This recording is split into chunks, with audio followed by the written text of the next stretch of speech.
Howdy SEOmoz fans, welcome to another edition of Whiteboard Friday. This week we're talking about the cross-domain rel canonical. It's a very interesting attribute that we can now add to web pages. So last year Google created the ability for the rel canonical, which has always enabled us to canonicalize duplicate content or to tell Google, hey, these pages are actually copies of this particular page.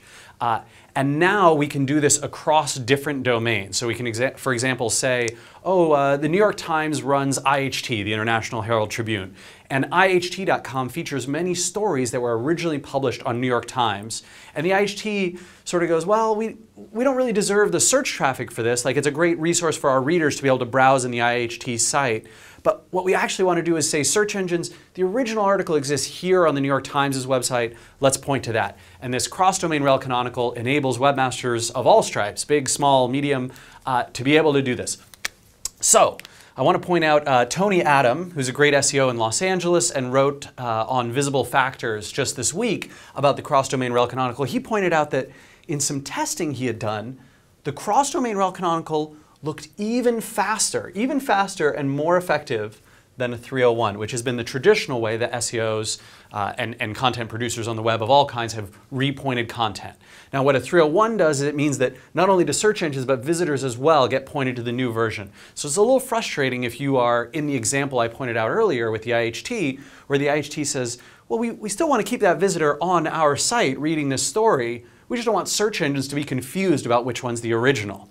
And so the New York Times can have that originality through the cross-domain rel canonical. And it looks like search engines are really respecting that. So props to Tony for doing some experimenting there.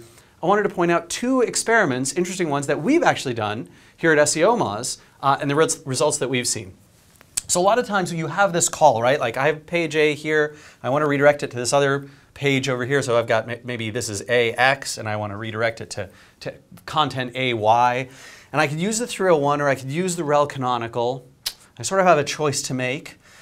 And there's a lot of times when the rel canonical might make good sense, like that IHT example. And what we've been seeing is that the cross-domain is a really powerful way to make this work. So I'll show you a first example here.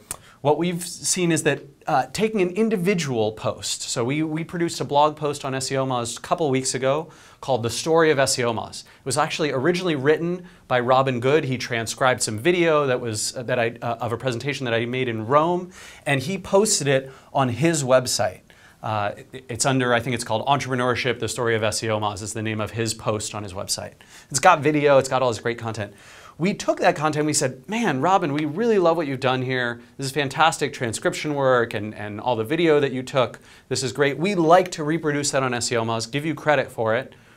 And we want to make sure that the search engines know that you originally made the article as well. And so Casey Henry and our team actually implemented a cross-domain rel canonical to make sure that this version is the one that shows up. And if you search for The Story of SEOmoz or Entrepreneurship, The Story of SEOmoz, you will find some older blog posts from ours and some different ones, but that one won't show up. Robin's on his Master New Media website will show up, and that's pretty cool, sort of showing the power of that cross-domain rel canonical in action, and a really good use of it, sort of a white hat way of saying, hey, we want to reproduce your content, we want to license that content, but we want to make sure you get the search engine credit because you were the publisher. So very cool. The second example is even niftier and suggests some very cool applications as well. And so I want to point this one out. So I was frustrated because for the last few years, a very old domain that I created, I don't know, back in the late 90s, early 2000s, rands.net, was ranking really well for my name. I think it's ranking number 3 actually for my name, for Rand Fishkin in Google. And I was always kind of frustrated because it's an old domain, I haven't updated in forever. I need to do the WordPress reinstall. I don't even know where the server login is. Whatever, it's kind of defunct at this point. And I haven't updated it in years. But I have this new blog, randfishkin.com/blog. I really wish I could get this one ranking because it's got some good content on there, a bunch of posts that have been on Hacker News and some interesting things. It's much more current and updated, right? I do once a month at least put something new on there. And so what I did is I took every page in the header of the WordPress template, I took every page, I put a cross-domain rel canonical to this URL. So every page of rands.net now says, canonical version is randfishkin.com/blog. You know what happened? 2 days, literally 48 hours, like the next time they crawled, rans.net. Bang, ranfishkin.com/blog, ranking number 3 for my name. Hadn't even ranked on page 1 or 2. I think it was on page 3 or 4 up until that point. So just awesome to be able to put this, the page that I really want, in the search results and kind of retire my old blog from being searchable. This suggests that there's lots of good things you can do with this, right? Like if you've got content, you sort of, oh, I have it available, but I can't do the cross-domain 301ing.